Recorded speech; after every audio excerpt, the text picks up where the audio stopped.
හොඳයි ළමයි. අපි අද අපේ අලුත් පාඩම භෞතික විද්‍යාව විෂය නිර්දේශයේ දෙවනි පාඩම යාන්ත්‍ර විද්‍යාව කියන පාඩම පටන් ගන්න තමයි සූදානම් වෙන්නේ. එතකොට අද අපේ පළවෙනි දවසේ යාන්ත්‍ර විද්‍යාව පාඩමේ. එතකොට දිගටම මේ විදියට මේ පන්තිය කරගෙන යන්න බලාපොරොත්තු වෙනවා. එතකොට මේ පාඩම කරන්න කලින් ඔයාලා ගාව තියෙන්න ඕන මගේ නිබන්ධනය. ඒක ඔයගොල්ලෝ ගාව ඇති කියලා හිතනවා. හැබැයි නිබන්ධනය නැති ළමයින්ටත් ප්‍රශ්නයක් නැහැ. නිබන්ධනය ළඟ තියෙන එක අත්‍යවශ්‍ය නැහැ. පන්තියට සහභාගී වෙන්න පුළුවන්. එතකොට නිබන්ධනයේ තියෙන අය අවශ්‍ය කරන සටහන් ටික මම මේ නිබන්ධනයේ සපයලා තියෙන ඉඩවල තමයි ලියන්න ඕනේ. එතකොට ඔයාලට සිද්ධාන්ත වලට වෙනම පොතක් අවශ්‍ය කරන්නේ නැහැ. මම ඔය දීලා තියෙන නිබන්ධනයම ඒ සිද්ධාන්ත ටික ලියා ගන්න අවශ්‍ය ඉඩකඩ සලසලා දීලා තියෙනවා. ඉතින් මේ නිබන්ධනය තියෙන අය ඒ සිද්ධාන්ත ටික නිබන්ධනයේ ලියා ගන්න ඕන. නිබන්ධනය නැති අය වෙනම පොතක් අරගෙන ඒ අදාළ සිද්ධාන්ත ටික අලුත් පොතේ ලියන්න පටන් ගන්න පුළුවන්. එතකොට නිබන්ධනයේ තියෙන ළමයින්ට සිද්ධාන්ත පොතට අමතරව ගණන් හදන්න වෙනම පොතක් අවශ්‍යයි. එතකොට ඒකට ඔයගොල්ලෝ අර දෛශික වලට ගත්ත පොත තියෙනවනේ නේද? ඒ පොතේ නවත්තපු තැනින් යාන්ත්‍ර විද්‍යාව කියලා මාතෘකාව ලියලා ඒ පොත පාවිච්චි කරන්න පුළුවන් ඔයගොල්ලන්ට. හරි ළමයි, එහෙනම් ඔයගොල්ලෝ පන්ති ආරම්භ කරන්න සූදානම් වෙන්න. හොඳයි ළමයි. එතකොට ඔයාලා ගාව නිබන්ධනයේ තියෙන අය මේකනේ අපේ නිබන්ධනයනේ. එතකොට ඒකේ පළවෙනි පිටුව ඉස්සරවම ඒකේ ළමයි තියෙනවා මෙන්න මෙතනින් අපේ යාන්ත්‍ර විද්‍යාවේ තියෙන කොටස් 6 පාඩම් 6. යාන්ත්‍ර විද්‍යාවේ තව පාඩම් 6ක් තියෙනවා. ඒ පාඩම් 6 තමයි මේ ටික. ඒකට චලිතය, බල සමතුලිතතාව, නිව්ටන් නියම හා ගම්‍යතාව, කාර්ය හා ශක්තිය, කෝණික චලිතය සහ තරල. එතකොට අපි අද ආරම්භ කරන්නේ මේ පළවෙනි කොටස. චලිතය කියන කොටස තමයි ආරම්භයක් තමයි අපි අද ගන්න බලාපොරොත්තු වෙන්නේ. හොඳයි ළමයි. ඊට පස්සේ ඔයාලගේ නිබන්ධනයේ තියෙන අය තුන්වෙනි පිටුවට යන්න. ඒකේ උඩම මාතෘකාව තියෙනවා ළමයි චලිතය කියලා. ඒතකොට නිබන්ධනයේ නැති ළමයි තමන්ගේ සිද්ධාන්ත ලියන පොතක් තියෙනවා. මේ පොත අරගෙන උඩින්ම ප්‍රධාන මාතෘකාව ලියා ගන්න යාන්ත්‍ර විද්‍යාව කියලා. ඒකට යටතේ අපි දැන් කරන්න යන පාඩමේ මාතෘකාව ලියා ගන්න චලිතය කියලා. එතකොට එහෙනම් ප්‍රශ්නයක් නැහැ. නිබන්ධනයේ තිබ්බත් නැතත් ඔයගොල්ලන්ට මේ පාඩම කොට දාගන්න පුළුවන් වෙන විදිහට තමයි මම මේක කරන්න බලාපොරොත්තු වෙන්නේ. එතකොට හරි. එතකොට මම දැන් මේ පාඩම කරගෙන යන්නේ ළමයි ඔයගොල්ලෝ ගාව නිබන්ධනයේ තියනවා කියලා හිතලා නිබන්ධනයේ නැති අය ඒ ඔයාලගේ සටහන් පොතේ අදාළ කරුණු ටික සටහන් කරගෙන ඉස්සරහට යන කිසිම ප්‍රශ්නයක් වෙන්නේ නැහැ. හොඳයි ළමයි. එහෙනම් දැන් ඔයාලගේ නේද? මේක තමයි අපේ තුන්වෙනි පිටුව. තුන්වෙනි පිටුවේ චලිතය කියන මාතෘකාව තියෙනවා. පේනවා ඇතිනේ? පේනවා නේද? හරි. එතකොට මේ චලිතය කියන මාතෘකාවට පහලින් වම් පැත්තේ කඩ ඉරි ටිකක් තියෙනවා. ඒ දීලා තියෙන ළමයි අපිට මේ සිද්ධාන්ත වල මාතෘකා ටික ලියන්න. එතකොට මේ කඩ ඉරේ ඔයාලා මාතෘකාවක් ලියන්න ඕන. ඒ මාතෘකාව තමයි ළමයි විස්ථාපනය. මොකද්ද මාතෘකාව? විස්ථාපනය. ලියා ගන්න.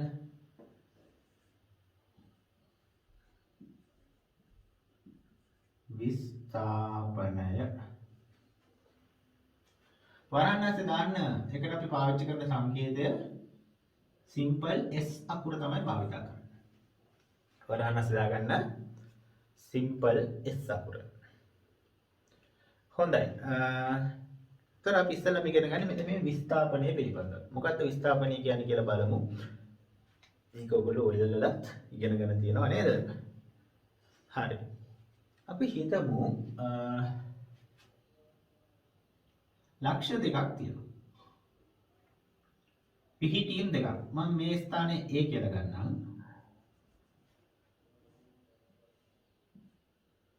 මෙන්න මේ හරිය ඊළඟ තව ස්ථානයක් තියෙනවා. ඒ ස්ථානේ B කියලා ගන්න. හරිද? ඒතර AB කියන්නේ පිහිටුම් දෙකක්. ඒතර මේ පිහිටුම් දෙක අතර තියෙන මම මේ පිහිටුම් දෙක යා කරොත් AB ඔහම රේඛාවකින් මම යා කරොත් මෙන්න මේ AB දුර තමයි මේ AB ලක්ෂ දෙක අතර තියෙන කෙටිම දුරනේ. මේ මම නිල් පාට රේඛාවෙන් ඇඳපු රේඛාවේ දිග තමයි මේ AB අතර පවතින්න පුළුවන් කෙටිම දුර. අන්න ඕකට ළමයි අපි කියනවා විස්ථාපනය කියලා. ඒ විස්ථාපනය කියන්නේ කිසියම් පිහිටීම් දෙකක් අතර පවතින කෙටිම දුරට. මේකට කියනවා විස්ථාපනය. හරි. ඒ වගේම තමයි මේ විස්ථාපනය දෛශිකයක් වෙනවා. මොකද්ද? විස්ථාපනය මොකද්ද? දෛශිකයකි. කියන්නේ නිශ්චිත දිශාවක් තියෙනවානේ. A සිට B දක්වා. කියලා දිශාවක් පෙන්වන්න පුළුවන්. ඒක නිශ්චිත දිශාවක් තියෙනවා. ඒතර මේ විස්ථාපනයේ දෛශිකය. ඊට පස්සේ මේ විස්ථාපනයේ ඒකක මොකක් වෙනවද? දිගක් නේද? දුරක් නේ. එහෙනම් ඒකකය SI ඒකකය වෙන්නේ මීටර්. හරිනේ. ඒකට ඒකකය මීටර්. ඒ වගේම ඕකේ අනිත් එක මේකේ දෛශිකයේ අදිශ රාශිය මොකක්ද මේ විස්ථාපනයට අනුරූප? අපි ඒකට කියනවා ළමයි දුර කියලා. දුර හැබැයි කෙටිම දුර වෙන්නේ නැහැ. කෙටිම දුරට විස්ථාපනය කියනවා. වෙන ඕනම දුරකට අපි දුර කියලා කියනවා. දැන් අපි A හා B අතර අපි તો මෙන්න මෙහෙම පදයක් යන්දුම්. මෙන්න මේකට අපිට කියන්න පුළුවන් දුර කියලා. තේරෙනවද? මේක දුර. හැබැයි කෙටිම දුරට අපි කියනවා විස්ථාපනය කියලා. ඉතින් ළමයි විස්ථාපනය කියන්නේ මොකද්ද කියලා හෙවොත් ඔයගොල්ලෝ මතක තියාගන්න මොකද්ද? ලක්ෂ දෙකක් අතර පවතින කෙටිම දුරට අපි විස්ථාපනය කියනවා. ඊට අමතරව විස්ථාපනයේ දෛශිකයක් ඒකේ ඒකක මීටර. ඔන්න ඔය ටික මතක නම් දැනට ප්‍රමාණවත්. හරි ළමයි. දැන් ඔයාලා මුලින්ම මෙන්න මේ රූපය මේවා මොකද ලියන්න එපා. මෙන්න මේ රූපය සම්පූර්ණ කරගන්න ඕන. නිබන්ධනයේ තියෙන ඇයි එහෙම 32ක් දාලා ඇති මාතෘකාවට පහලින්. ඒතර ඒ 32 යා කරලා AB කියලා දාලා ඊටු ටික සම්පූර්ණ කරගන්න. තේරුණාද? ආය අලුතෙන් තිත් ලකුණු කර කර ඉන්න ඕනේ නැහැ. ටියුට් එකේම තියෙනවා 32ක්. ඒ 32 යා කරන්න AB කියලා දාලා ඊට පස්සේ මේ රේඛා දෙක ඇඳලා දුර විස්ථාපනයේ ඒ රූපෙම නම් කරගන්න. හරි. එහෙනම් ඔයාලා මේ රූපේ සම්පූර්ණ කරගන්න. මෙන්න මේ ටික මොකොත් ලියන්න යන්න එපා. හොඳේ. ඒක මම කියවද්දි ලියන්න. කිනවා මේ දෙක කන්නා. හරි. එහෙනම් රූපේ සම්පූර්ණ කරගමු.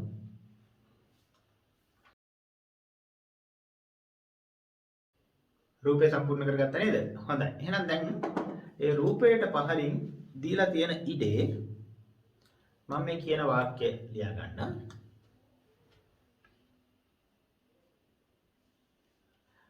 පිහිටීම් දෙකක් අතර පවතින කෙටිම දුර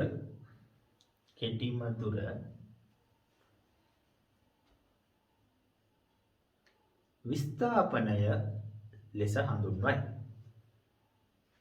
පිහිටීම් දෙකක් අතර පවතින කෙටිම දුර විස්ථාපනය ලෙස හඳුන්වයි. හොඳයි. ලියාගත්තා නේද? හරි. එහෙනම් ළමයි ඊළඟ වාක්‍යය ලියන්න. ඊට පහලින් විස්ථාපනය දෛශිකයකි. විස්ථාපනය දෛශිකයකි.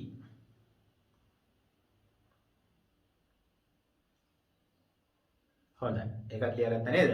හරි. ඊට පස්සේ ඊළඟ පේජේ ලියන්න අර අපි ලියපු එක ඒකක කියලා ලියලා ඉරක් ගහලා මීටර් සිම්පල් එකක් මකුණ දාන්න. ඔච්චරයි. හරි නේද? දැන් එහෙනම් තුන්වෙනි එකක් ලියුවා ඒකක මීටර්. ඒකට ඔන්න ළමයි අපි විස්ථාපනය ගැන ඉගෙනගෙන ඉවරයි. හරිනේ? හොඳයි. බොහොම සරල දේවල් O level වලත් ඕක හැමම තිබ්බා. හරි. ඊට පස්සේ ඊළඟ මාතෘකාව. දැන් ඊළඟ මාතෘකාව ලියන්න ඕන තැන දන්නව නේද? දැන් මේක නම් ටියුට් එක. හරි. දැන් මේ ටික විස්ථාපනය කියලා මෙතන මාතෘකාව ලියලා පේනවනේ. මම ළඟට ගෙන්නන්න. විස්ථාපනය කියලා මාතෘකාව ලිව්වා. ඊට පස්සේ මේ තිත් දෙක යා කරලා එතන රූපය ඇඳගත්තා. ඊට පස්සේ මේ පහළ දීලා තියෙන ඉඩේ ඔයාලා නම් අර කියපු වාක්‍ය තුන ලියාගත්තා. දැන් මෙන්න මෙතන කඩේලක් තියෙනවා. එතන ලියාගන්න මම මේ කියන මාතෘකාව. අර මේ ආරම්භයේ ඉඳන් ඔයගොල්ලන්ට එච්චර පුරුදු නැති හින්දා තමයි මම මේ ටිකක් වැඩිපුර ඔය පෙන්න ටියුට් එක පෙන්න කියන්නේ. නැත්නම් පස්සේ පුරුදු වුණාම ඔයගොල්ලන්ට ඔක ගානක් නැති වෙලා යනවා. හොඳයි කඩේලකට උඩින් මාතෘකාව ලියාගන්න. ප්‍රවේගය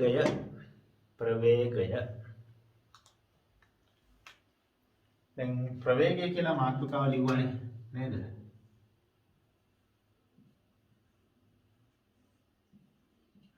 වරහන් ඇස්සේ අපි ප්‍රවේගයට බොහෝ දුරට පාවිච්චි කරන්නේ සිම්පල් u අකුර. සමහර වෙලාවට v අකුරත් භාවිතා කරනවා. ඒකින් ඕනම් ක්‍රමාවක් දාලා සිම්පල් v අකුරත් දාලා u හා v uv දෙකම භාවිතා කරනවා ප්‍රවේගයට. හරි මාතෘකාව ඉස්සරහින් වරහන් ඇස්සේ u, v කියලා දාගන්න. හරිද? හොඳයි. අපි හිතමු වස්තුවක් තියෙනවා කියලා. මොන වස්තුවක්ද? මේ වස්තුව මෙන්න මේ දිශාවට ගමන් කරනවා දකුණු පැත්තට. එතකොට මේ වස්තුව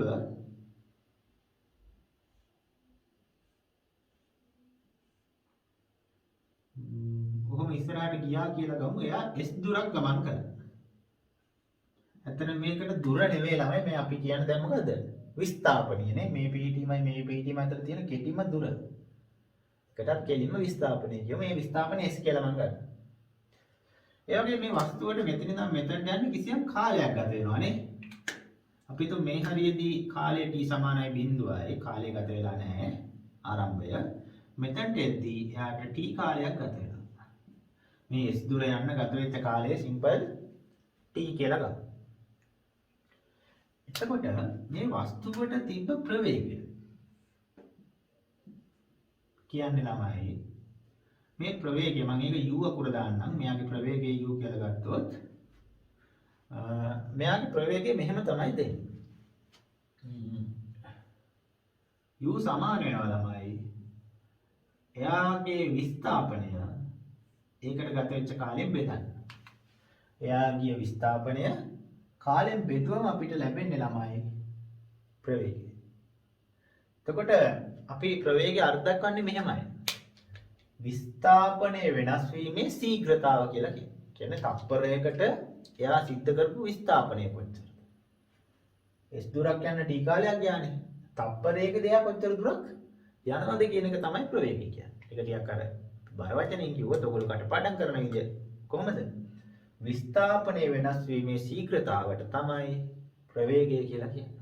නැත්නම් සරලවම කිව්වොත් ඒ වස්තුව තත්පරයක් තුල ගමන් කරපු විස්ථාපනයට තමයි ප්‍රවේගය කියන්නේ. එතකොට විස්ථාපනයේ කාලය බෙදුවොත් ප්‍රවේගය අපිට ලැබෙනවා.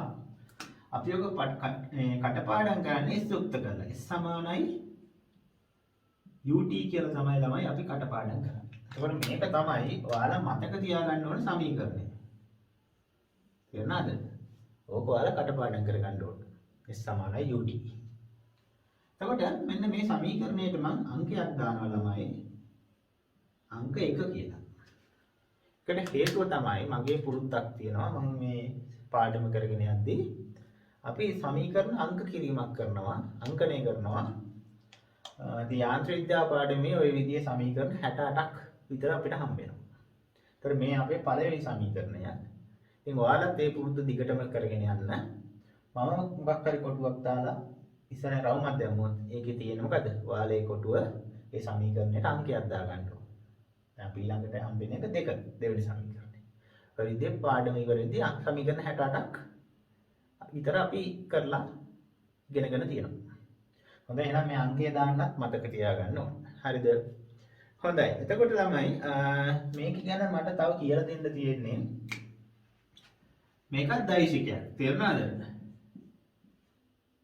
මොකද්ද? ප්‍රවේගය කියන්නේ මොකද්ද? දෛශිකයක්. ඒකත් ඔයගොල්ලෝ ඔය වල ඉඳන් දාන්නවා. මොනවාද එහෙනම් මෙයාගේ ඒකක?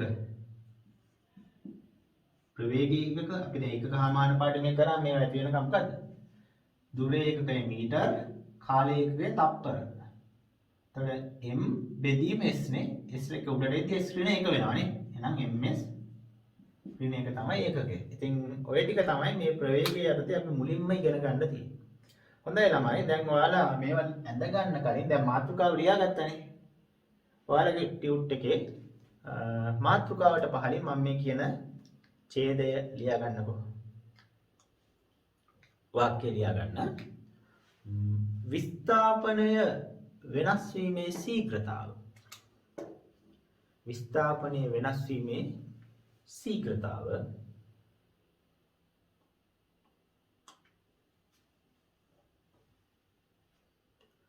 ප්‍රවේගය ලෙස හඳුන්වයි. ප්‍රවේගය ලෙස හඳුන්වයි. හරිද? හොඳයි. ඊළඟ පේජ් ලියා ගන්න. ඊළඟ වාක්‍ය ඊළඟ පේජියේ ලියා ගන්න. එනම් කිසියම් වස්තුවක්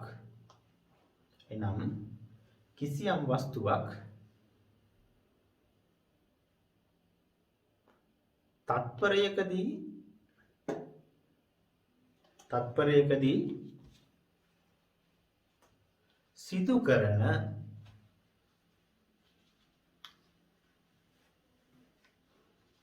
සිදු කරන විස්ථාපනය ප්‍රවේගය වේ.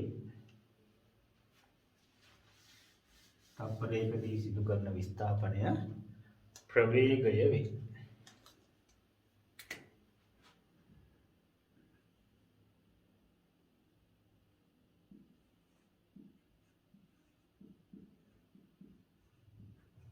හරි ලියාගත්ත නේද?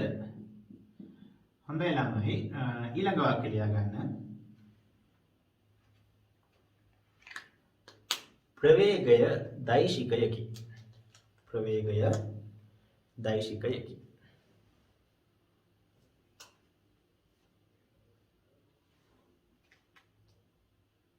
හරි. දැන් මේ රූපය අඳගත්තා නේද? අපි අඳ ගන්න ඕන. එකේ සමීකරණයක් ඔප්පු කරගත්තා නේද? විස්ථාපනය වෙනස් වීමේ ශීඝ්‍රතාවය. කියන්නේ විස්ථාපනයේ කාලයෙන් බෙදුවම ප්‍රවේගය දෙනවා.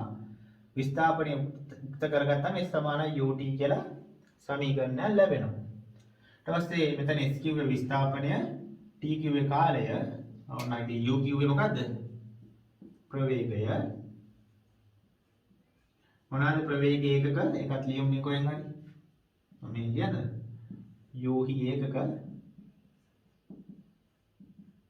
ms ඍණ 1. හොඳයි ළමයි දැන් ඔයාලා ඔය ඡේදය කීපේ ලියාගත්තනේ. ඊට පහලින් ඉතුරු වෙලා තියෙන ඉඩේ මෙන්න මේ ටික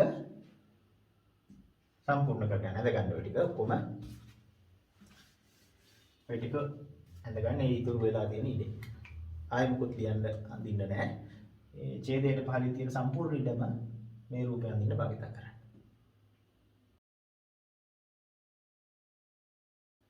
ලියාගත්ත නේද? හොඳයි. දැන් මාතෘකාවල් ලියා ගන්න හැමෝම.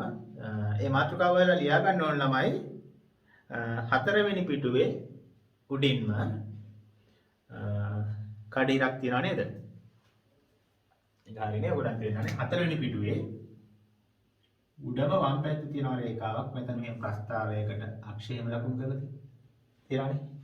හරි මෙන්න මෙතන ලියා ගන්න මම මේ කියන මාතෘකාව විස්ථාපන කාල ප්‍රස්ථාර. මේක ලියද්දි මෙහෙම ලියන්න. විස්ථාපන පොඩි ඉරි කැල්ලක් ගන්න. කාල ප්‍රස්ථාර කියලා ගන්න. ඉස්සරහින් ඔකට අපි සාමාන්‍යයෙන් කෙටි නමක් කියනවා S ඉරක් T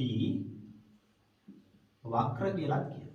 ST S කියන්නේ විස්ථාපන T කියන්නේ කාල. ST වක්‍ර කියලා කියනවා නැත්නම් ST ප්‍රස්ථාර කියලා කියනවා.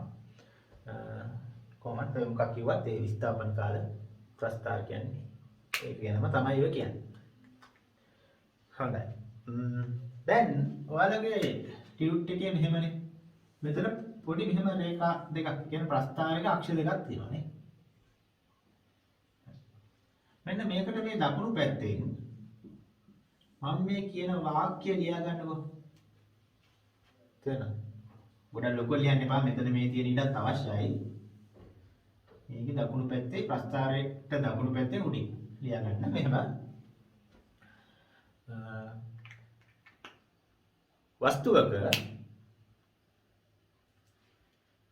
වස්තුවක විස්ථාපනය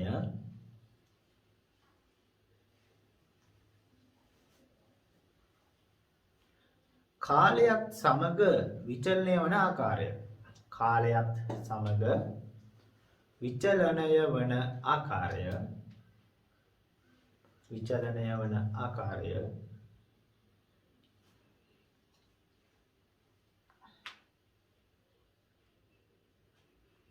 විස්ථාපන කාල ප්‍රස්ථාරයකින්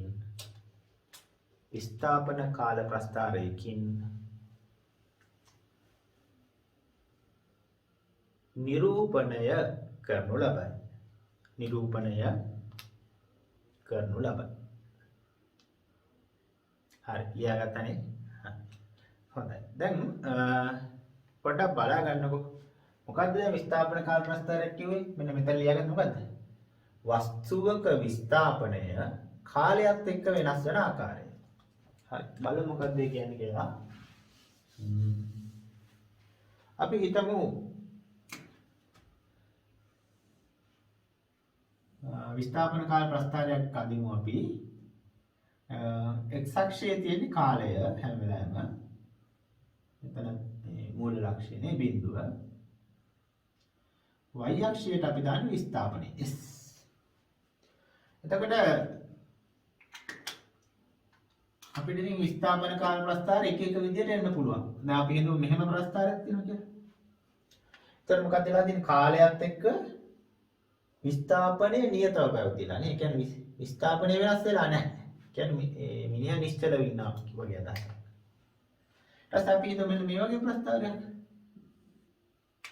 මොකද්ද කාලය යන්න මොකද්ද වෙලා තියෙන්නේ? විස්ථාපනය.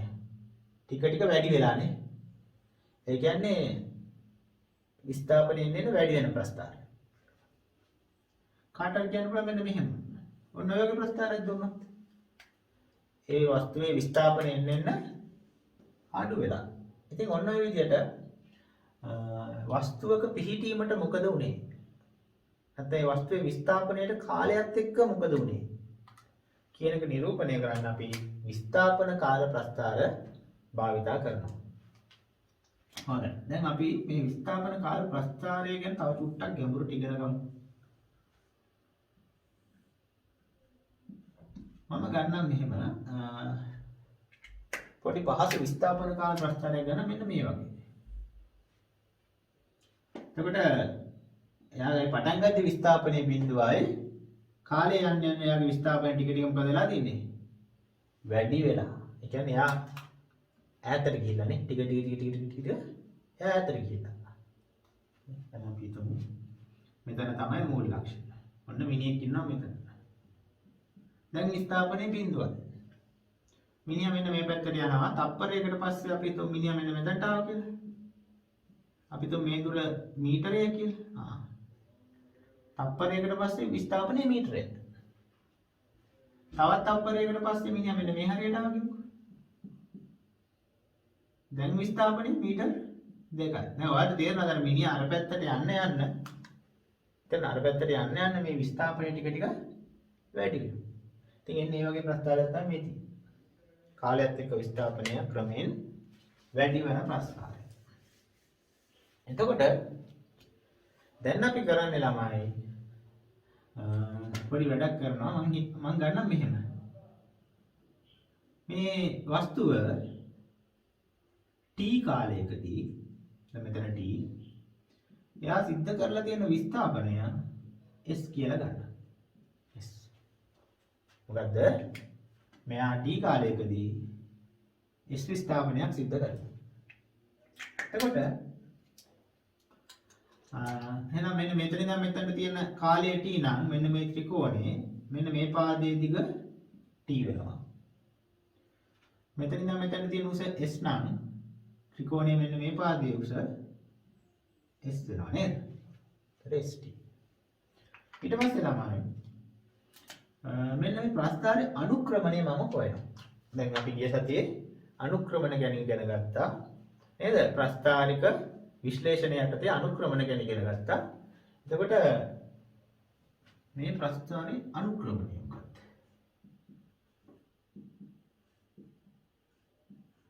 අපි ගිය සතියේ ඉගෙන ගත්තා අනුක්‍රමණය සමානයි tan theta කියලා. මතකද? දැන් ඒකට θ කියන්නේ මොන කෝණයද? මෙන්න මේ කෝණය. එතකොට මෙතන මේක ඍජු කෝණී ත්‍රිකෝණයක් මෙතන තියෙනවා. ඒ ත්‍රිකෝණයේ මේ කෝණයේ tan නගය තමයි අනුක්‍රමණය. දැන් ආදේශ කරමු. tan θ කියන්නේ මොකද්ද? සම්මුඛ පාදයේ බෙදීම බද්ධ පාදය. දැන් මේ θ ගේ සම්මුඛ පාදය මොකද්ද? ඉස්සරහින් තියෙන පාදය මේකනේ. ඒක මොකද්ද? s. බද්ධ පාදය තීරණ බද්ධ වෙලා තියෙන පාදය මේකනේ. ඒක මොකද්ද? t. ටෙස් බෙදීම t කියන. එතකොට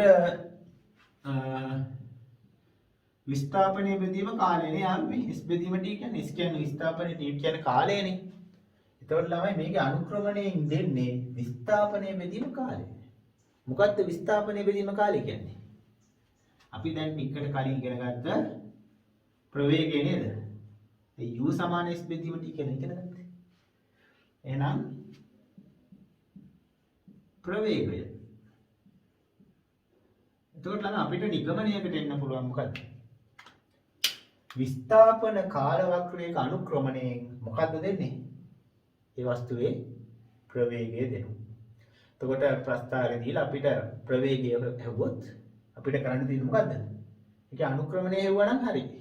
අය අනුක්‍රමණයෙන් ප්‍රවේගය දෙනවනේ. එතකොට අනුක්‍රමණය හොයන්න තමයි තියෙන්නේ ප්‍රවේගය හොයන්න කිව්වොත්. හොඳයි. දැන් ඔයාලා කරන්න මෙහෙම දෙයක්. එතකොට ඔයාලගේ මේ ප්‍රස්ථාරයේ මේ අක්ෂ දෙක විතරක් රූපේ දීලා තියෙනවා. එතකොට මේ රූපේ සම්පූර්ණ කරගන්න ඒ වම් පැත්තේ දීලා තියෙන ඉඩේ අක්ෂ දෙකේ නේද? ඊතල දෙක දාගෙන ඊතල දෙක නම් දාලා තියෙන්නේ. ආ නෑ. ඊතල දෙක ඇඳගෙන ST කියලා ලියලා මේ රූපේ පොඩි ඔක්කොම අඳ ගන්න. ඊට පස්සේ මේකට දකුණු පැත්තෙන් මම පොඩි වාක්‍යයක් දුන්නා නේද? ඒකට පහළ ඉතුරු වෙලා තියෙන ඉඩේ මෙන්න මේ ටික ලියා ගන්න. මේකට දකුණු පැත්තෙන්ම අර ලියපු වාක්‍යයට පහළින් මේ ටික ලියා ගන්න. හොඳයි. එහෙනම් නෝට් පොත් වලගේ නිබන්ධනය සම්පූර්ණ කරගන්න.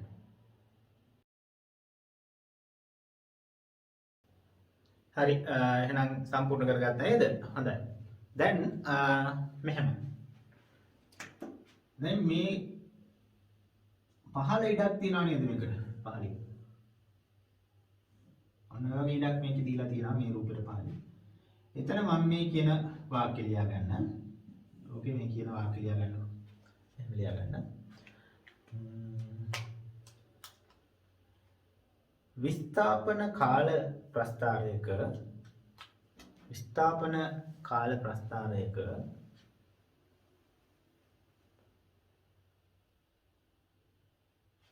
අනුක්‍රමණයෙන්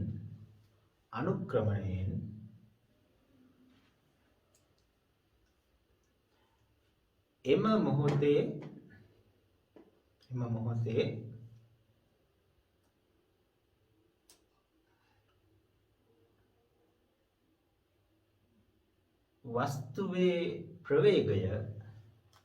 වස්තුවේ ප්‍රවේගය දෙනු ලබයි. විස්ථාපන කාල වක්‍රයේ අනුක්‍රමණයෙන් එම මොහොතේ වස්තුවේ ප්‍රවේගය දෙනු ලබයි. එහෙම නේද ලියාගත්තේ? විස්ථාපන කාල වක්‍රයේ අනුක්‍රමණයෙන් එම මොහොතේ වස්තුවේ ප්‍රවේගය දෙනු ලබයි. හරිම සරලයි. අනුක්‍රමණයෙන් ප්‍රවේගය දෙනවා කියලා මතක තියාගන්න. මොකේ අනුක්‍රමණයෙන්ද? විස්ථාපන කාල ප්‍රස්ථාරයක අනුක්‍රමණයෙන් ප්‍රවේගය දෙනවා. හරි නේද? හොඳයි ළමයි. හරි. අපි එහෙනම් අපේ ඊළඟ කොටසට යමු. මෙන්න මේ කොටස දැන් ඔයාලා ඔක්කොම සම්පූර්ණ කරගෙන තියෙන්නේ. මෙන්න මෙතන මාතෘකාවක් තියෙනවානේ. කඩේක් ඇඳලා තියෙනවානේ. හරි. මේකට පහලින් මේ මාතෘකාව ලියා ගන්න. මාතෘකාව ලියා ගන්න. ප්‍රවේග සමාන්තරාශ්‍රය. ප්‍රවේග සමාන්තරාශ්‍රය. හරි. මම මේක කියනවා මාන. දැන් මේ පාඩම මෙහෙමයි ළමයි. දැන් තාම හොඳ ගණන් වලට අපිට යන්න බෑ. ඉතින් අර මුල් ටිකේ තියරි. නිකන් අද දවසේ ටිකක් තියරි කියලා දෙන දවසක්. සිද්ධාන්ත තමයි වැඩිපුර තියෙන්නේ. ලබන සතියෙන් පස්සේ වගේ අපිට හොඳ ගැටලු විසඳන්න යන්න පුළුවන්. ඉතින් දැනට බෑ. දැනට මේක සිද්ධාන්ත නිකන් නේද? පාඩම පොඩ්ඩක් පටන් ගද්දී සිද්ධාන්ත දෙපයි. මේ සිද්ධාන්ත කියලා දෙන එක තමයි අද දවසේ අපි කරන්නේ. හරි. දැන් ඔයාලා එහෙනම් මාතෘකාව ලියාගත්තා. මොකක්ද ලියාගත්තේ? ප්‍රවේග සමාන්තරාශ්‍රය. හරි. එතකොට දැන් ඔය සමාන්තරාශ්‍රය කියද්දී පොඩ්ඩක් අර දෛශික පාඩම පොඩ්ඩක් මතක් වෙන්න ඕන. මොකද්ද? දෛශිකවල මොන සමාන්තරාශ්‍රය ගැනද අපි ඉගෙන ගත්තේ? දෛශිකවල අපි දෛශික සමාන්තරාශ්‍රය කියලා ඉගෙන ගත්තා නේ. දෛශික සමාන්තරාශ්‍රය. එතකොට මේ දෛශික පාඩමේ අපි මේ දෛශික සමාන්තරාශ්‍රය මොකටද භාවිතා කළේ? අපි මේ දෛශික සමාන්තරාශ්‍රය ප්‍රමේය නේද? එහෙම ලියාගත්තේ. දෛශික සමාන්තරාශ්‍රය ප්‍රමේය භාවිතා කරේ දෛශික දෙකක් එකතු කරන්න. මොකක් කරන්නද? එකතු කරන්න. නැත්නම් ආකලනය කරන්න. තවත් විදිහකින් කියනවා නම් සම්ප්‍රයුක්තය සොයන්න. නේද? ඒ කියන්නේ දෛශික දෙකක සම්ප්‍රයුක්තය හොයන්න තමයි අපි දෛශික සමාන්තරාශ්‍රය ප්‍රමේය භාවිතා කරන්නේ. ඒක අපි දෛශික පාඩමෙන් කරා. එතකොට දැන් මෙතන මොකද්ද මාතෘකාව ලිව්වේ? දෛශික සමාන්තරාශ්‍රය කියලා නෙවෙයිනේ. මොකක්ද ලිව්වේ? ප්‍රවේග සමාන්තරාශ්‍රය. එහෙනම් අර දෛශික සමාන්තරාශ්‍රයේ දෛශිකය ප්‍රවේගයක් වෙනකොට අපි ඒකට කියනවා ප්‍රවේග සමාන්තරාශ්‍රය. එතකොට දෛශික සමාන්තරාශ්‍රයෙන් කරන්නේ දෛශික දෙක සම්ප්‍රයුක්ත වෙන එක. ප්‍රවේග සමාන්තරාශ්‍රයෙන් කියන්නේ එහෙනම් මොනවාද එක්ක සම්ප්‍රයුක්ත වෙන එකද? ප්‍රවේග දෙකක සම්ප්‍රයුක්තය වෙන එක. එතකොට අපිට ප්‍රවේග දෙකක් දීලා ඒ ප්‍රවේග දෙකේ සම්ප්‍රයුක්තය ලියන්න කියලා කිව්වොත්, හොයන්න කියලා කිව්වොත් අපිට මේ දැන් ඉගෙන ගන්න ප්‍රවේග සමාන්තරාශ්‍රය ප්‍රමේය භාවිත කරන්න පුළුවන්. ඉතින් අලුත් දෙයක් නෙවෙයි දෛශික සමාන්තරාශ්‍රය ප්‍රමේය ඒ සමීකරණයම තමයි මේකෙත් තියෙන්නේ. එනවාට ඉතින් මේ පාඩමනේ ඔක ලියාගත්තේ නැත්නම් නෝට් එක අසම්පූර්ණයි. ඉතින් ඒකින්ද කරන්න දෙයක් නැහැ. අපිට ආපහු මුලින් ඉඳන් ඕක ඔප්පු කරගෙන ලියා ගන්න වෙනවා. හරි. බලා ගන්නකෝ. මෙහෙම. අපි කොහෙන්ද ගන්නෙ? අපි පුළුවන් තරම් කෙටියෙන් ලියමු. මොකද ඒක අපි කලින් ඉගෙන ගත්ත එකක් හින්දා වැඩි කාලෙම නාස්ති කරන්න අවශ්‍ය නැහැ. අපි හිතමු මෙහෙම මම මෙහෙන් ලියන්න. තේරෙනවද? මාව පේන්නේ නේ. හරි. ප්‍රවේග දෙකක් තියෙනවා. අපි දැන් වස්තුවකට මෙන්න මේ දිශාවට ප්‍රවේගයක් තියෙනවා. ඒ ප්‍රවේගය මම u කියලා ගන්න. Simple u. ඒ වගේම මේ වස්තුවට මෙන්න මේ දිශාවටත් ප්‍රවේගයක් තියෙනවා. ඒ ප්‍රවේගය මම v කියලා ගන්න.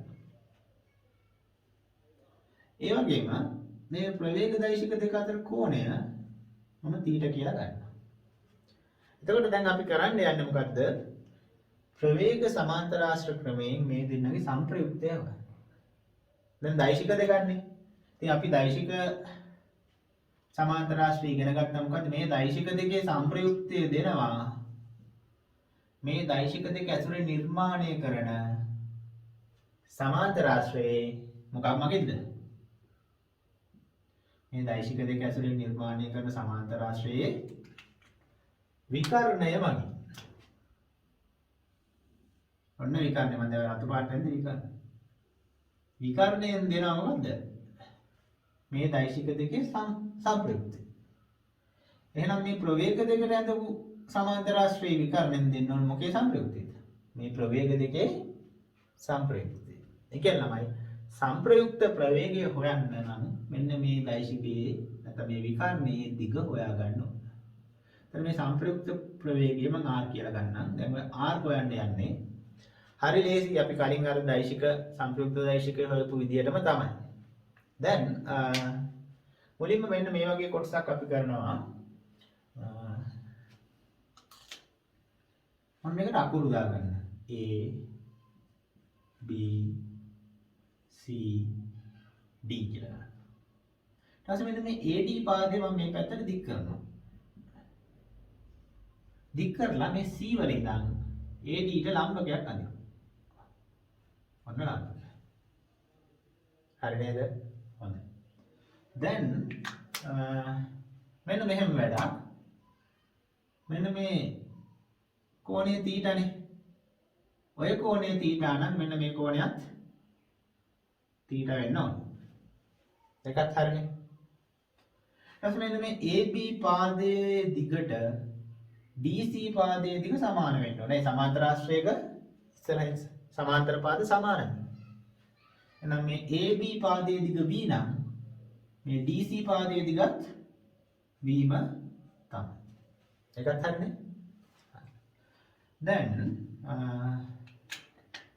මෙන්න මේ ශීර්ෂය මම E කියලා ගන්නම්. ඊට පස්සේ මම සලකනවා මෙන්න මේ DCE ත්‍රිකෝණය.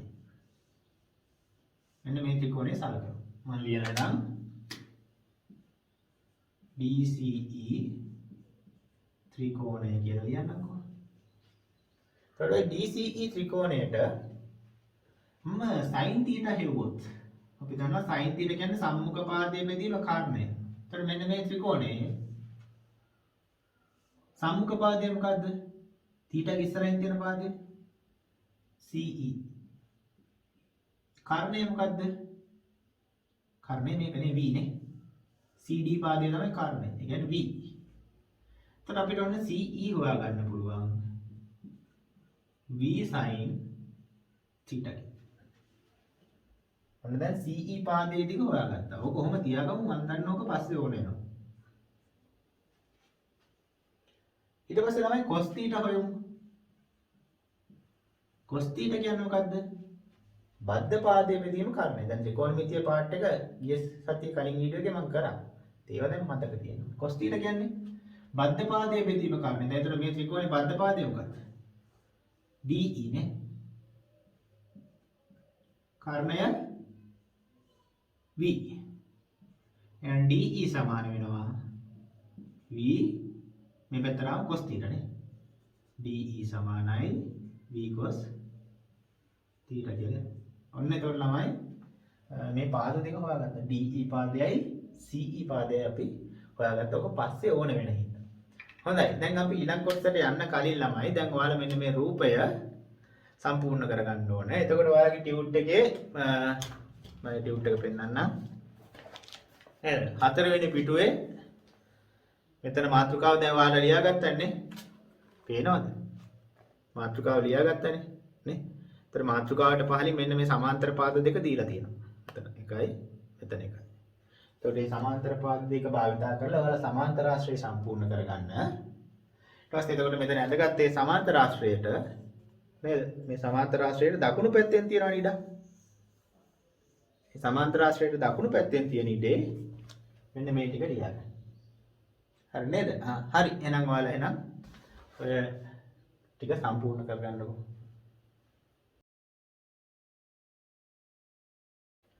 හොඳයි ළමයි එහෙනම් ඔයාලා දැන් මේ ටික ලියාගත්තා.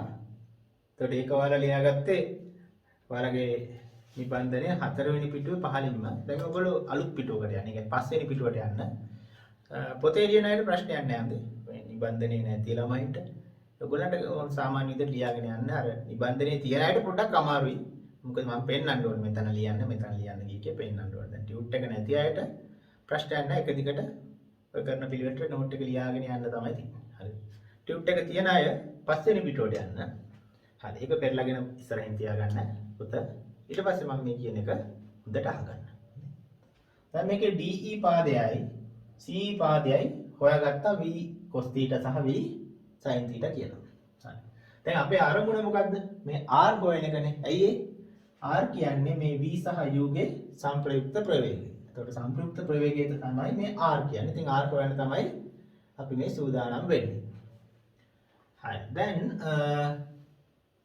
මම මෙහෙම වැඩක් කරනවා. මෙතන මේ තියෙන ලොකු ත්‍රිකෝණය ACE ත්‍රිකෝණය. ඒක ත්‍රිකෝණී ත්‍රිකෝණයක්. මම කරන්නේ මේ වගේ වැඩක්. ACE ත්‍රිකෝණයට පයිතගරස් ප්‍රමේය යොදමු. පයිතගරස්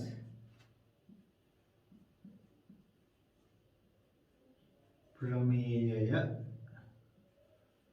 යොදමු. හරි. එහෙනම් මම ලියනවා මෙහෙම. මොකද්ද පයිතගරස් ප්‍රමේය කියන්නේ මොකක්ද? දැන් මේ ත්‍රිකෝණේ කර්ණයේ වර්ගය නේද? AC වල වර්ගය සමාන වෙනවා CE වල වර්ගය ධන AE වල වර්ගය. පයිතගරස් ප්‍රමේය දන්නා අය ඔයගොල්ලෝ AE වල වර්ගය.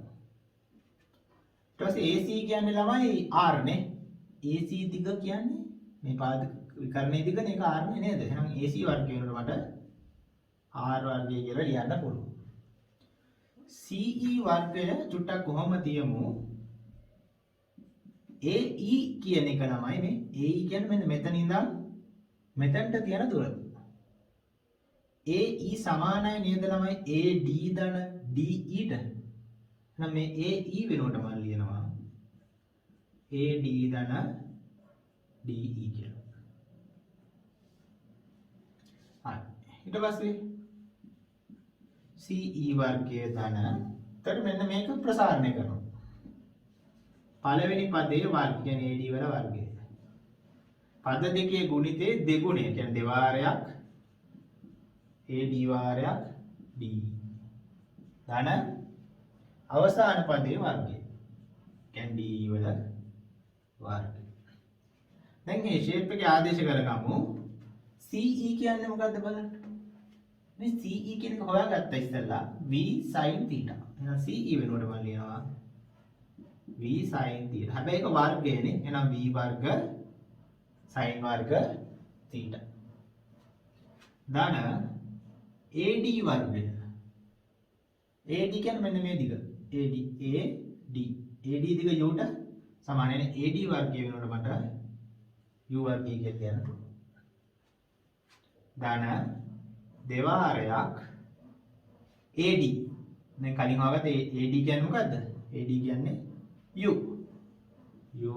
DE. DE මෙතන හොයාගත්ත. DE කියන්නේ v cos θ. එහෙනම් DE වෙනකොට මම ලියනවා v cos θ. ධන DE වර්ගය. ඒ කියන්නේ v cos θ ගේ වර්ගය. කියන්නේ v වර්ග cos වර්ග θ කියලා එනවා. පැහැදිලි? හොඳයි.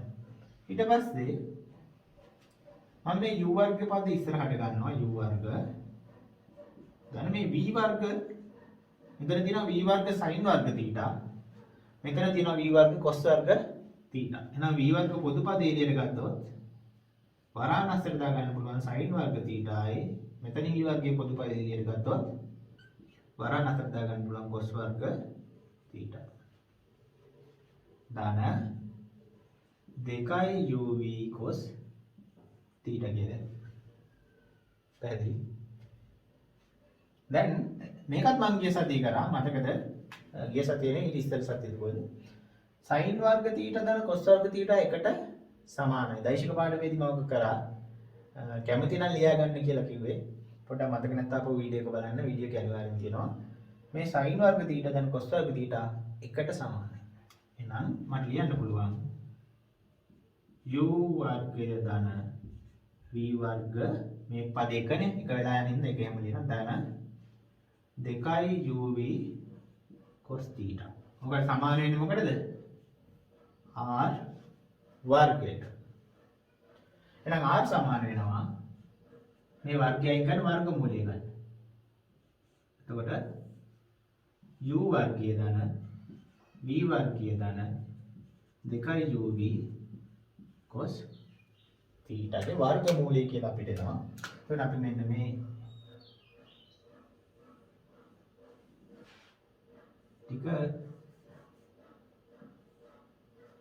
ඔය සමීකරණය අපි කටපාඩම් කරගන්න ඕනේ. ඇත්තටම දෛශික පාඩමේ මේක මේ PQ කියලා දාම ඉගෙන ගත්තනේ. P වර්ග ධන Q වර්ග ධන 2යි PQ cos θ. එතකොට මෙතනදී මේ දෛශික දෙක u සහ v ප්‍රවේග දෙකක් වුණාම අර PQ වෙනකොට uv එනවනේ. u වර්ග ධන v වර්ග ධන 2යි uv cos θ ගේ වර්ගමූලය. ඉතින් අර කලින් සමීකරණයම තමයි. අය 아무තෙන් මතක තියාගන්න දෙයක් නැහැ. උනාට නෝට් එක සම්පූර්ණ වෙන්න ඕන හින්දා අපි මෙතන මේක වෙනම කරනවා. හරි.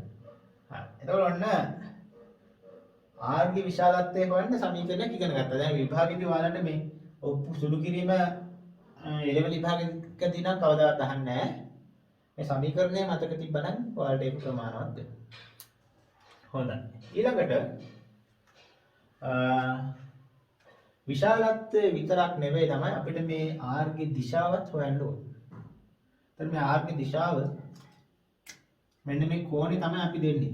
අර දෛශික පාඩමෙත් එහෙමනේ ඇල්ෆානේ දුන්නේ. ඒතකොට මේ ඇල්ෆා කෝණය අපිට මෙච්චරයි කියලා කියන්න පුළුවන් නම් ඒක හරි. ඒ ඇති. එතකොට දැන් මොකද්ද ගන්න? එහෙනම් මේ ඇල්ෆා හොයමු. ඇල්ෆා හොයන්න මම කරන්නේ මෙන්න මේ OCE ත්‍රිකෝණය සලකනවා. මොන ත්‍රිකෝණයද? OCE ත්‍රිකෝණය. ඒතර ඔය ත්‍රිකෝණයේ මම tan ඇල්ෆා හොයනවා. tan alpha කියන්නේ මොකද්ද? සම්මුඛ පාදයේ බෙදීම බද්ධ පාදය. එතන මෙන්න මේ OCE නෙවෙයි නේ මේක ACE නේ. O වගේ දැන් ACE ත්‍රිකෝණය tan alpha වෙනවා. එතන මේක alpha කෝණය මේ සම්මුඛ පාදයේ මොකද්ද? CE. සම්මුඛ පාදයේ CE බද්ධ පාදයේ AE නේ. AE එතකොට CE බෙදීම AE ලියන්න පුළුවන් ළමයි. A කියන්නේ මේ දිගනේ. AD ධන DE කියලානේ. CAE කියන එක ලියනවා AD ධන DE. හරි. දැන් CE කියන්නේ මොකද්ද? CE කියන්නේ V sin θ. එහෙනම් C වෙනකොට මම කියන්න පුළුවන් V sin θ. AD කියන්නේ U නේ U දැන් DE කියන්නේ මොකක්ද? D කියන්නේ මේ දිග. D කියන්නේ V cos θ. U ධන V cos θ. ඒත් ඔන්න ඔය විදිහට අපිට මේ කෝණීය ඇල්ෆා tan ඇල්ෆා හොයා ගන්න පුළුවන්. දැන් ඔකෙන් ඇල්ෆා කෝණය හොයා ගන්නත් ඊට පස්සේ අපිට පුළුවන්. එතකොට දැන් අර මතක තියාගන්න මේක අපේ දෙවෙනි සමීකරණය. යාන්ත්‍රික විද්‍යා පාඩේ මේක අපේ එතකොට තුන්වෙනි සමීකරණය වෙනවා. ඒක අංක 3. හරිද? හොඳයි. ඊට පස්සේ තව විශේෂ අවස්ථාවකුත් අපි මේක ඉගෙන ගන්නවා. මේ ඔක්කොම මම එකපාරම කියලා දෙන්නම්. ඔයාලා එකපාරම ඔය ටික ඊට පස්සේ ලියා ගන්න ඕන. හොඳේ? ඒක හැම තමයි ඔන්ලයින් කරද්දි. නැත්තම් මේ බෑ ඔයාලා ලස්සනට නෝට් එකක් ලියා ගන්න එපා. දැන්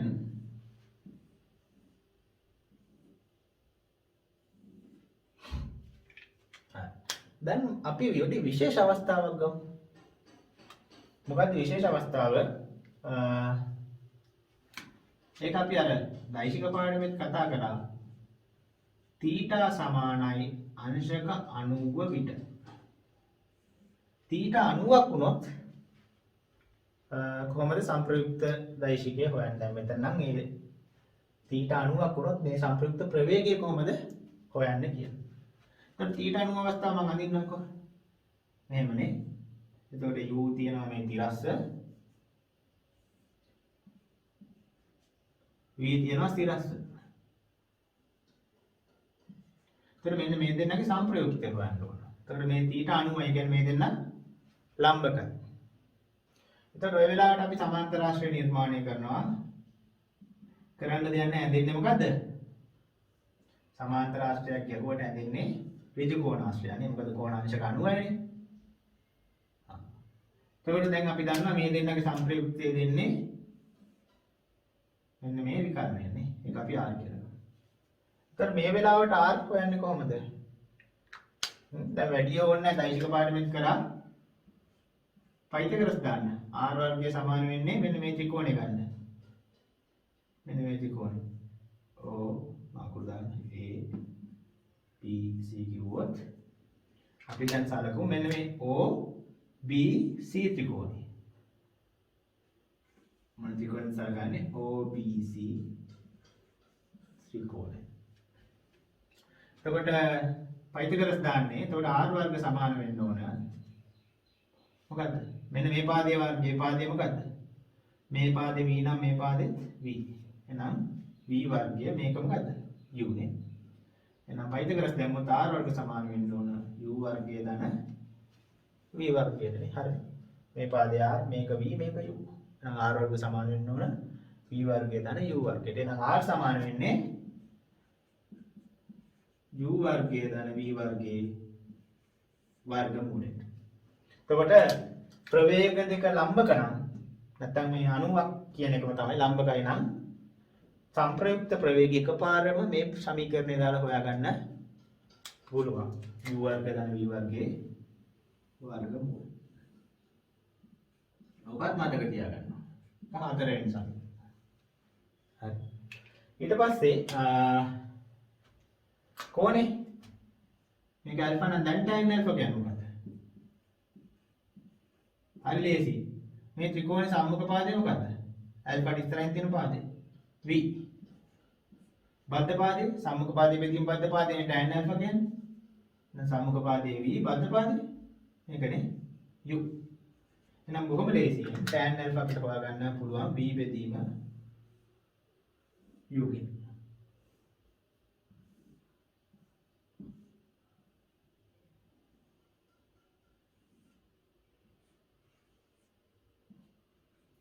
පැහැදිලි? එතකොට ගොඩක් වෙලාවට ළමයි අපිට ගණන් වල හම්බෙන්නේ මෙන්න මේ අවස්ථාව. ඒ කියන්නේ දෛශික නැත්නම් ප්‍රවේග දෙක ලම්බක අවස්ථාවල සංප්‍රයුක්ත ප්‍රවේගය හොයන්න තමයි එන්නේ. ඒකින්ද අර මේ ඉතුරු සමීකරණ දෙකට වඩා මෙන්න මේ දෙක වැදගත් ගොඩක්. ওই දෙක මතක තියාගන්න ඕන.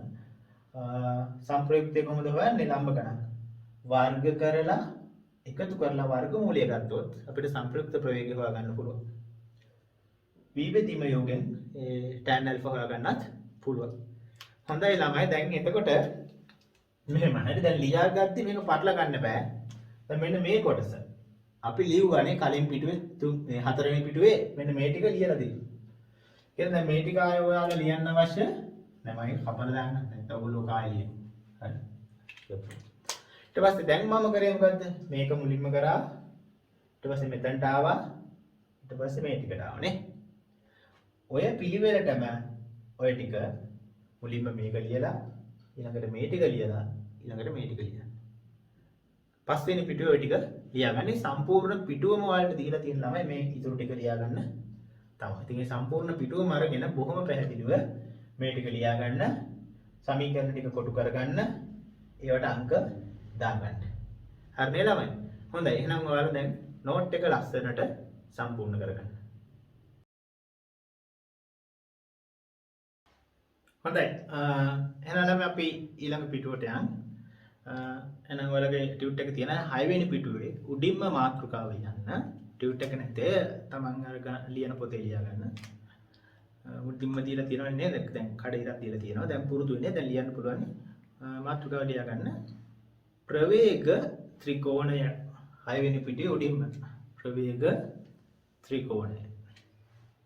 දැන් ඕක කියද්දිත් අපිට පටගාලා මතක් වෙනවා දෛශික ත්‍රිකෝණය කියලා එකක් අපි දෛශික පාඩමේ ඉගෙන ගත්තා. ඒකම තමයි මේ ප්‍රවේග ත්‍රිකෝණය වෙන්නේ. කියන්නේ දෛශිකය ප්‍රවේගයක් නම් අපි ඒකට කියන ප්‍රවේග ත්‍රිකෝණය කියලා. තේරුණානේ? දැන් දෛශික ත්‍රිකෝණය අපි කතා කරන දෛශිකයේ ප්‍රවේගයක් වන විට අපි ඒකට කියනවා ප්‍රවේග ත්‍රිකෝණය කියලා. ඒතර ප්‍රවේග ත්‍රිකෝණය කියන්නේ දෛශික ත්‍රිකෝණයේ දෛශික වලට කියපු කතාවම තමයි. අපි හිතුවොත් අපි තුන් ප්‍රවේග දෙකක් තියෙනවා. එකක් u විශාලත්වයක් තියෙනවා. අනිත් ප්‍රවේගය v විශාලත්වයක් තියෙන ප්‍රවේගය.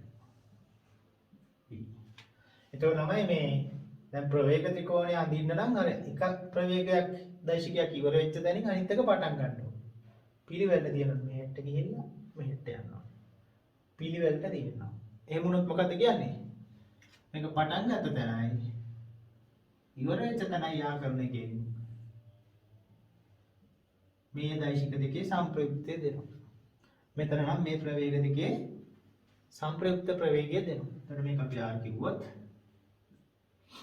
R කියන්නේ යෝගයේ වීගයේ ප්‍රවේග දෙකේ සම්ප්‍රයුක්ත ප්‍රවේගය. ඉතින් ඕක තමයි ළමයි ප්‍රවේග ත්‍රිකෝණය කියන්නේ. ඉතින් අපි ගවන්නම් දෛශික විදියට මේක ලිව්වොත් මේක කෙලවර A මේක B මේක C නම් අපිට ලියන්න පුළුවන් මොකද්ද?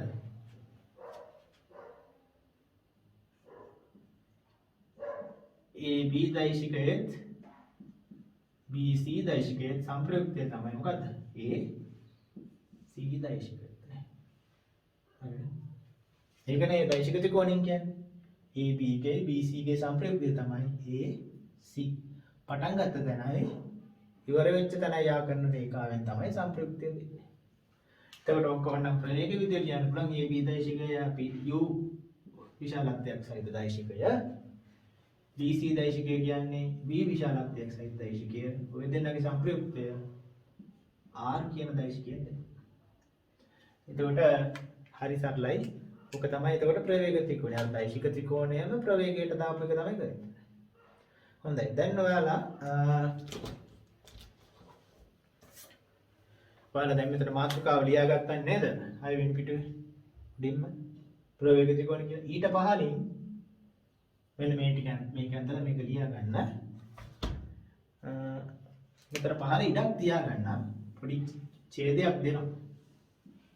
සම්පූර්ණ ඉඩම අරගෙන උක අඳින්න එපා. දැන් මෙතන මාතෘකාව ලියා ගත්තා. මෙතන ත්‍රිකෝණය ඇඳගෙන දකුණු පැත්තෙන් ලියා ගන්න. මෙන්න මේ පහල පොඩි පේලි පහක් විතර 4ක් 5ක් ලියා ගන්න ඉඩ ඉතුරු කර ගන්න ඕන. හරි. එහෙනම් ඔයාලා ඉතින් මේ රූපේ ඇඳ ගන්නකො.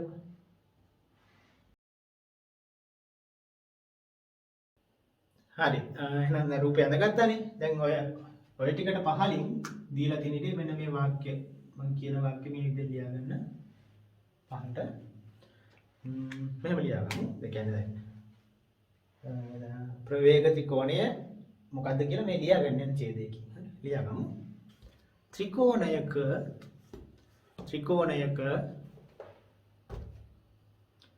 AB सह BC AB सह BC पाद मगिन विशालत्वेन हा दिशावेन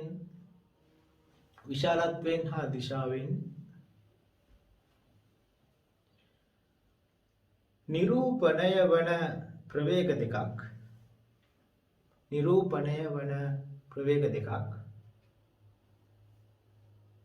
යම් වස්තුවක් මත එක විට ක්‍රියා කරයි නම්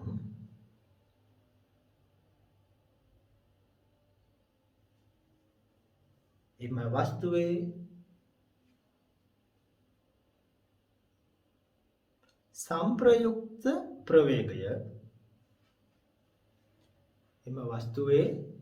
संप्रयुक्त प्रवेगය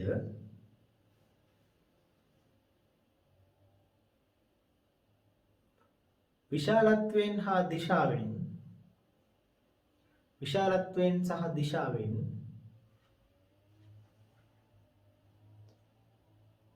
AC පාදය මගින්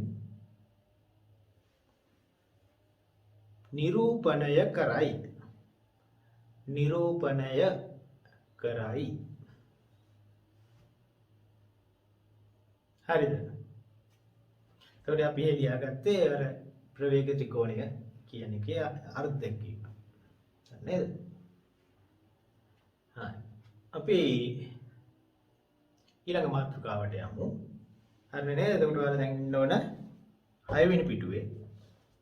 එතකොට මේ කොටස ලියාගත්තා ප්‍රවේග ත්‍රිකෝණය කියන මාතෘකාව යටතේ. මේ කියවලා නේද? මේ පිටුවේ මැදාරියෙන් වගේ කඩේක් තියෙනවා.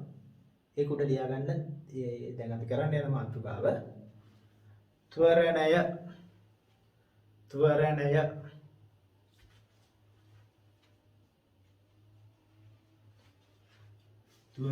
ඒකත් ඔයගොල්ලෝ ඕනෙල් වලින් නම්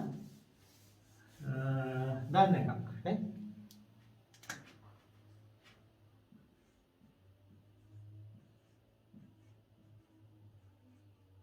ත්වරණය වරණස්ති දාගන්න සිම්පල් A අකුර අපි සංකේතයක් ඉදිරියකට භාවිත කරනවා.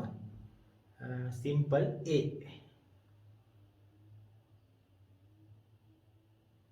හරි. අපි ගමු මෙහෙම අවස්ථාවක්. වස්තුවක් තියෙනවා. වස්තු.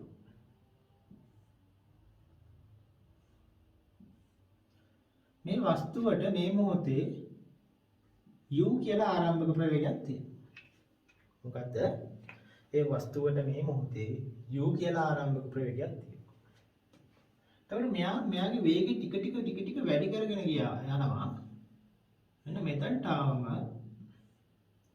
එයාට දැන් තියෙන අලුත් ප්‍රවේගය අපි v කියලා ගමු. අලුත් ප්‍රවේගය v. එතකොට එයාගේ ප්‍රවේගය u සිට v දක්වා වැඩි වුණා. එතකොට මේ ප්‍රවේගය වැඩි වෙන්න එයාට ගත වුණා t කාලයක්. මෙතනදී කාලය t. එතකොට මෙයාගේ ප්‍රවේග වෙනස මොකද්ද? මෙයාගේ වැඩි වෙච්ච ප්‍රවේගය මොකද්ද?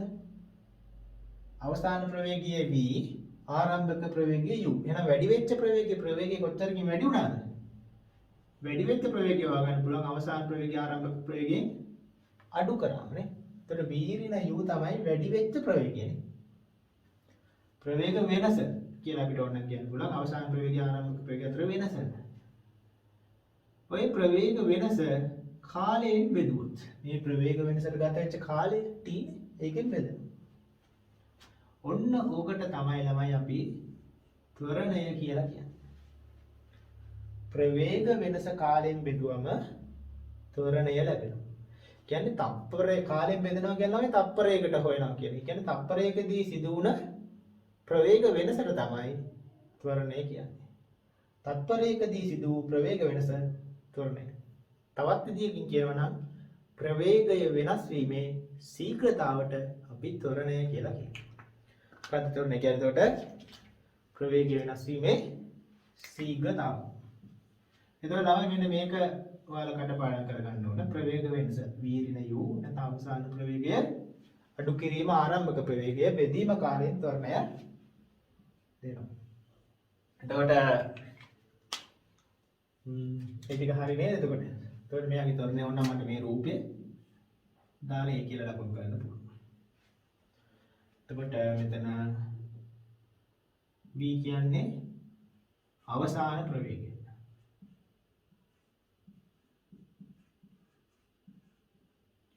u කියන්නේ ආරම්භක ප්‍රවේගය.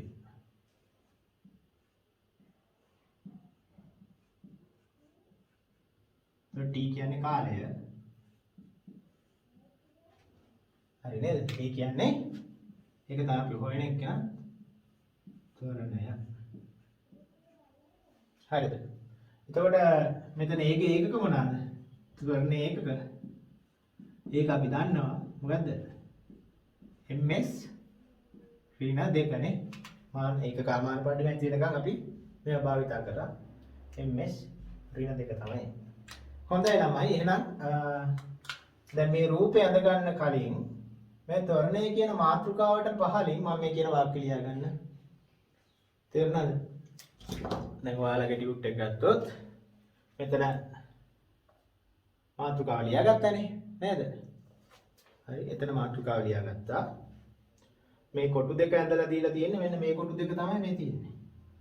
දැන් මේ කොටු දෙකයි මාතෘකාවේ අතර තියෙනවා ඉඩක්. තේරුණාද? මේ කොටු දෙකයි මේ මාතෘකාවේ අතර තියෙනවා ඉඩක්. අන්න ඒ කොටු දෙකයි මාතෘකාවේ අතර තියෙන ඉඩේ මාතෘකාවයි කොට දෙක අතර තියෙන ඉතින් මම මේ කියන වාක්‍ය ඉස්සෙල්ලා ලියා ගමු පොඩි වාක්‍යයක්. ප්‍රවේගය වෙනස් වීමේ ශීඝ්‍රතාව ප්‍රවේගය වෙනස් වීමේ ශීඝ්‍රතාව මාතෘකාවට පහලින් ලියා ගන්න. ප්‍රවේගය වෙනස් වීමේ ශීඝ්‍රතාව ත්වරණය ලෙස හඳුන්වනු ලබයි. ත්වරණය ලෙස හඳුන්වනු ලබයි.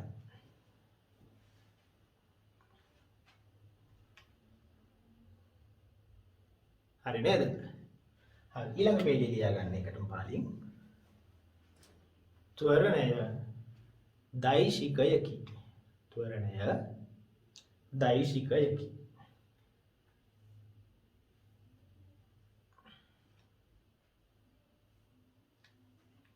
හරි. දැන් මෙහෙමයි මෙතන මේ රූපේ සම්පූර්ණ කරගන්න. දැන් කොටු දෙක විතරක් දීලා තියෙනවා. ඊටු ටික ඊතර ටික ලකුණු කරලා මේ සංකේත ටික ලියලා රූපේ සම්පූර්ණ කරගන්න. රූපෙට දකුණු පැත්තෙන් මෙන්න මේ ටික ලියා ගන්න. මේකත් ඕනනම් කොහෙන් හරි ලියා ගන්න ඉතරණ ඒකක. හැබැයි මේ පහළ තියෙන ඉඩ සම්පූර්ණයෙන් ගන්න එපා. තේරුණාද? මේ රූපෙට පහළින් මොකුත් ලියන්න එපා. ඔක්කොම මේ රූපෙට දකුණු පැත්තෙන් ලියා ගන්න. තේරුණාද? රූපේ සම්පූර්ණ කළා මේ ටික රූපෙට දකුණු පැත්තෙන් ලියා ගන්න. මේකත් ඕන මෙන්න මේකට යටි ලියා ගත්තා නම් හරි. මේ රූපෙට පහළින් තියෙන ඉඩේ මොකුත් ලියන්න එපා. තේරුණා නේ කියපේ? රූපේ සම්පූර්ණ කරගන්න. මේ ඊටු ටික මේ රූපෙට දකුණු පැත්තෙන් තියෙන ඉඩේ ලියා ගන්න. රූපයට දකුණු පැත්තෙන් තියෙන ඉඩේ ලියා ගන්න. මේ ටික ඔක්කොම. මේකත් එතනම ගන්න. හරි එහෙනම් නෝට් එක සම්පූර්ණ කරගන්න.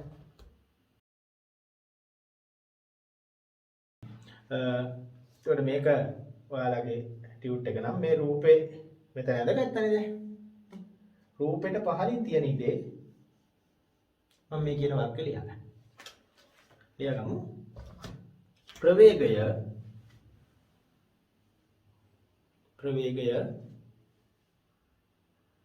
කාලයත් සමග වැඩි වේ නම් ප්‍රවේගය කාලයත් සමග වැඩි වේ නම්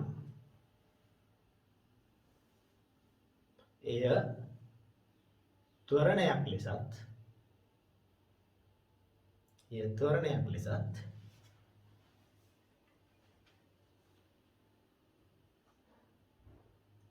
ප්‍රවේගය කාලයත් සමග අඩු වේ නම්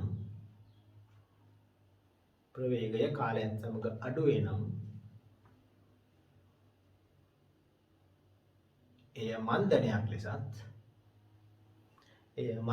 ලෙසත් හඳුන්වයි. හරි නේද? ඒතකොට රූපෙට පහලින් ওই ටික තමයි ලියාගන්න තියෙන්නේ. කියන්නේ ප්‍රවේගයෙන් එන්න වැඩි වෙනවා නම් අපි කියනවා ත්වරණයක් කියලා. ප්‍රවේගයෙන් එන්න අඩු වෙනවා නම් අපි ඒකට කියනවා මන්දනයක් කියලා. එතකොට ඊට පස්සේ කෙලින්ම මන්දනයක් කියපු ගමන් ඔයාලට තේරෙනවා මොකද ප්‍රවේගයෙන් එන්න අඩු වෙන එකක්. ත්වරණයක් කිව්වොත් ඒක ප්‍රවේගයෙන් එන්න වැඩි වෙන අවස්ථාවක්. හොඳයි ළමයි. හරි නේද ළමයි? හොඳයි. ඔයාලා එහෙනම් දැන් අපේ ටියුට් එකේ එහෙනම් 7 වෙනි පිටුවට යමු. 7 වෙනි පිටුවේ උඩින්ම මාතෘකාව ලියා ගන්න. ප්‍රවේග කාල ප්‍රස්ථාර. දැන් ලියද්දි ප්‍රවේග පොඩි ඉරි කැල්ලක් දාලා කාල ප්‍රස්ථාර කියලා ලියන්න. ඔකට කෙටියෙන් අපි කියනවා VT වක්‍ර කියලා. VT වක්‍ර කියලා කියනවා. හරිද? හොඳයි. එතකොට එහෙනම් අපි බලමු මොකද්ද මේ ප්‍රවේග කාල ප්‍රස්ථාරයක් කියන්නේ කියලා. හරි සරලයි. ප්‍රවේග කාල ප්‍රස්ථාරයක් කියන්නේ මොකද්ද? නමින්ම තේරෙනවා. ප්‍රවේගය කාලයත් එක්ක විචලනය වෙන ආකාරය තමයි ප්‍රවේග කාල ප්‍රස්ථාරයෙන් නිරූපණය කරන්නේ. හරි. දැන් මෙහෙම කරන්න. දැන් මෙතන මේ ප්‍රවේග කාල ප්‍රස්ථාරයෙන් ඉන්න අක්ෂ දෙක දීලා තියෙනවා නේ. ඔහොම එකක් තියෙනවා නිදි කැලේ. ඒකට දකුණු පැත්තේ මම මේ කියන වාක්‍ය ලියා ගන්න. ඔන්නතන ලියා ගන්න මම මේ කියන වාක්‍යය. වස්තුවක ප්‍රවේගය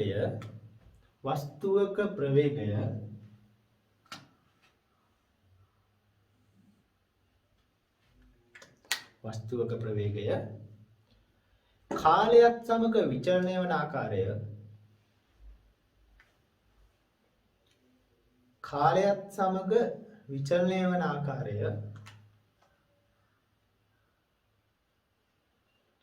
ප්‍රවේග කාල ප්‍රස්ථාරයකින් නිරූපණය කරයි. ප්‍රවේග කාල ප්‍රස්ථාරයකින් නිරූපණය කරයි. හරිනේ? වස්තුවක ප්‍රවේගයේ කාලයත් එක්ක කොහොමද වෙනස් වෙන්නේ? කියන්නේ කාලය ගත වෙන්නේ මේ වස්තුවේ ප්‍රවේගය මොන විදියටද අඩු වැඩි උනේ කියලා තමයි අපි හොයන්නේ. ප්‍රස්ථාරයෙන් කරන්නේ ඒක තමයි. හරි. දැන් එතකොට ප්‍රවේග කාල ප්‍රස්ථාරයක හැම වෙලාවෙම x අක්ෂයේ කාලය y අක්ෂය ප්‍රවේගය. හරිද? ඊට පස්සේ මම ගන්න මෙන්න මේ වගේ ප්‍රස්ථාරයක්. ඒ කියන්නේ කාලයත් එක්ක ප්‍රවේගය එන්න වැඩි වෙනවා. ප්‍රවේගය එන්න වැඩි වෙන ප්‍රස්ථාරයක්. ඉතින් මම ගන්නම් t කාලයක් තුල එයාගේ ප්‍රවේගය බිඳුවේ සිට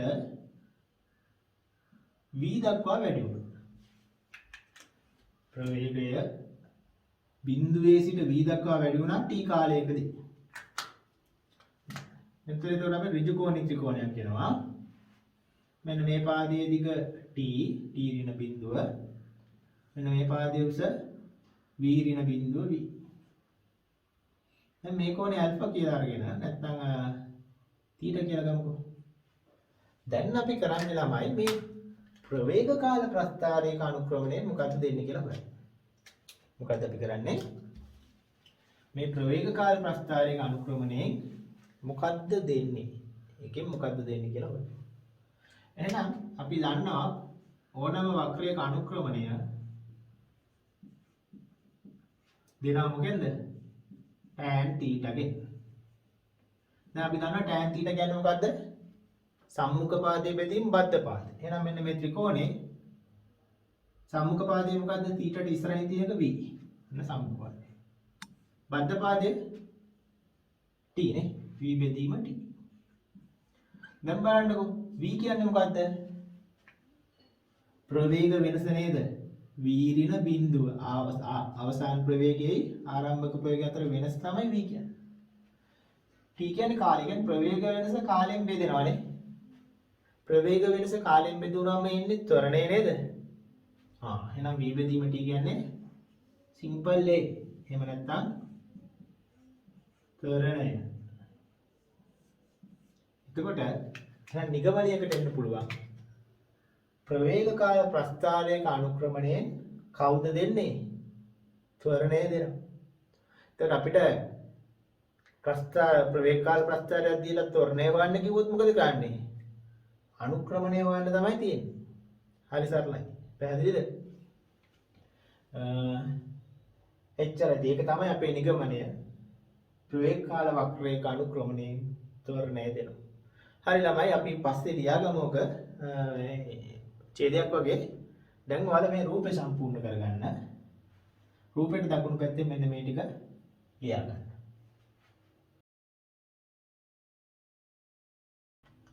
හොඳයි. දැන් එන ඔයාලා මේ ටික ලියාගත්තානේ.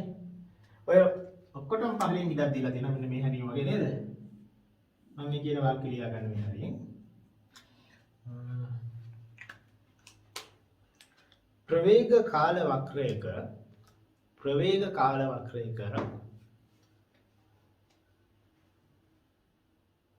අනුක්‍රමණයෙන් ප්‍රවේග කාල වක්‍රයක අනුක්‍රමණයෙන් වස්තුව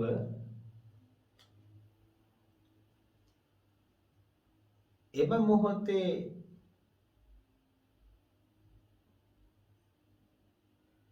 චලිත